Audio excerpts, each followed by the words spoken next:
Saya ingin ke Bang Oto terlebih dahulu. Bang Oto, dalam persidangan hari ini tampaknya lebih cukup panjang ya dibandingkan dengan persidangan kemarin yang dilaksanakan baik untuk 01 ataupun juga 02. Apa poin-poin penting yang disampaikan Bang Oto untuk mementahkan apa yang menjadi tuntutan 1 dan 3? Ya, hari ini agak panjang karena disatukan antara perkara nomor 01 dan 03 itu disatukan dalam satu hal yang sama gitu loh. Sehingga yang kemarin itu kan 01 pagi, 03-nya sore. Kalau ini mulai dari siang tadi kita langsung masuk dua-duanya gitu. Jadi panjang sekali. Dan habis ini juga giliran dari Bawaslu yang saya dengar juga agak panjang karena Bawaslu katanya ingin secara detail menjelaskan tentang hal-hal apa yang terjadi di ranah mereka. Itu yang menjadi panjang. Nah, yang kami sampaikan hari ini sebenarnya adalah sudah cukup menjelaskan bahwa betapa sebenarnya Mahkamah Konstitusi tidak berwenang untuk bisa memeriksa perkara ini.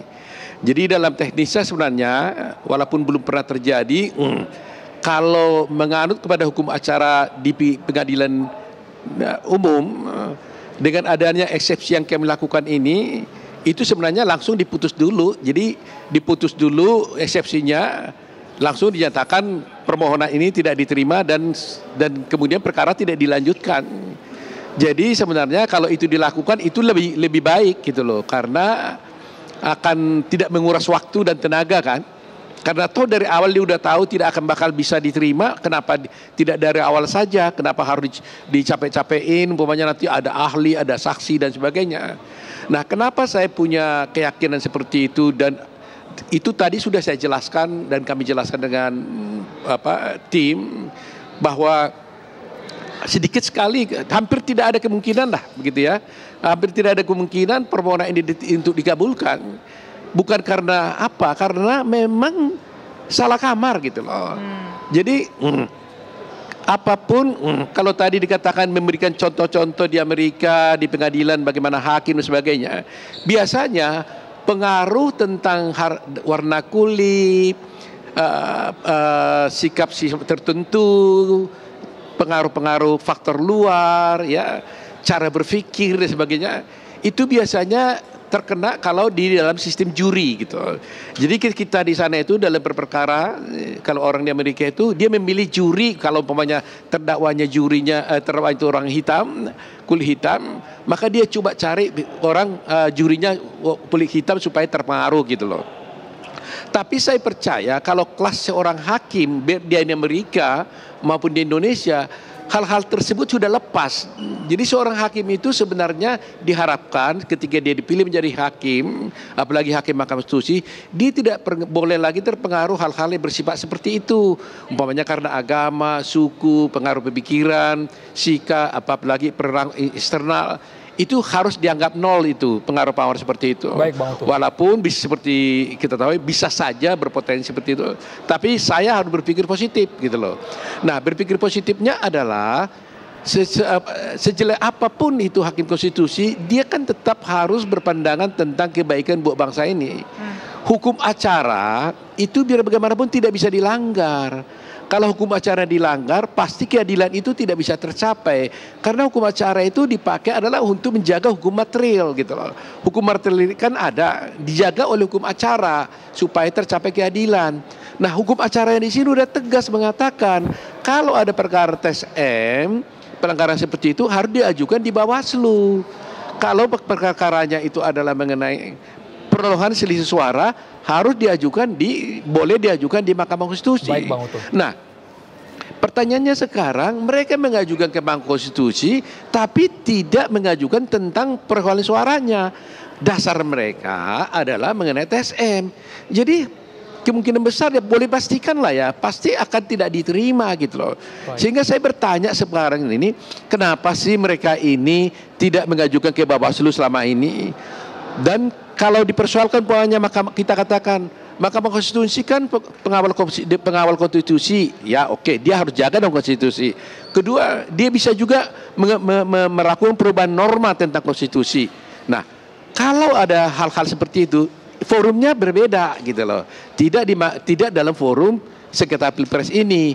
Kalau pihak penggugat atau pemohon itu keberatan dengan ketentuan undang-undang itu, mestinya dia bisa pergi ke Mahkamah Konstitusi untuk merubah norma hukum yang ada di dalam pasal-pasal tersebut. Poinnya sudah kami dapat, Bang Oto Hasibuan. Apalagi satu hal yang paling penting ya, bahwa undang-undang pemilu ini sudah digunakan juga dulu pada tahun pemilu 2019 dan tidak ada yang mempersoalkan soal ini. Jadi sudah berlaku dan sudah diterapkan hukum acaranya juga sama gitu loh. Jadi tidak mungkin sekonyong-konyong hakim konstitusi merubah pikirannya tanpa alasan gitu loh. Jadi nggak mungkin gitu loh. Jadi saya selalu beri positif lah bahwa hakim itu harus benar dan baik menerapkan hukum acara dengan sebaik-baiknya. Begitu pendapat saya. Bang Denny Indrayana langsung ditanggapi, hakim berpegang pada hukum acara karena wewenang TSM ada di Bawaslu bukan di Mahkamah Konstitusi, Bang Denny. Ya akan begitu ya. Jadi pasangan calon 02 strateginya akan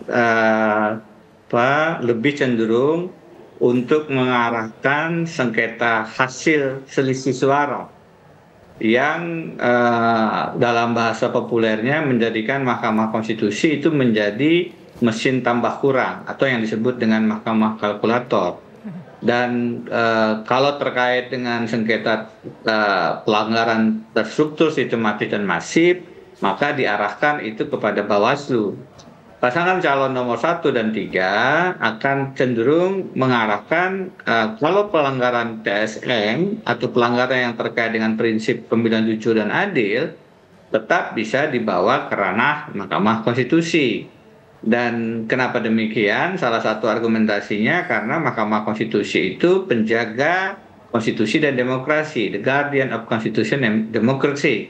Jadi dia tidak bisa hanya dikotakkan, disempitkan menjadi hanya kalkulator tambah kurang. Karena itu mereka tidak kemudian terlalu pusing dengan berapa selisih suara. Yang mereka minta adalah karena ada kecurangan, bansos dan lain-lain yang saya baca, maka pasangan 02 didiskualifikasi.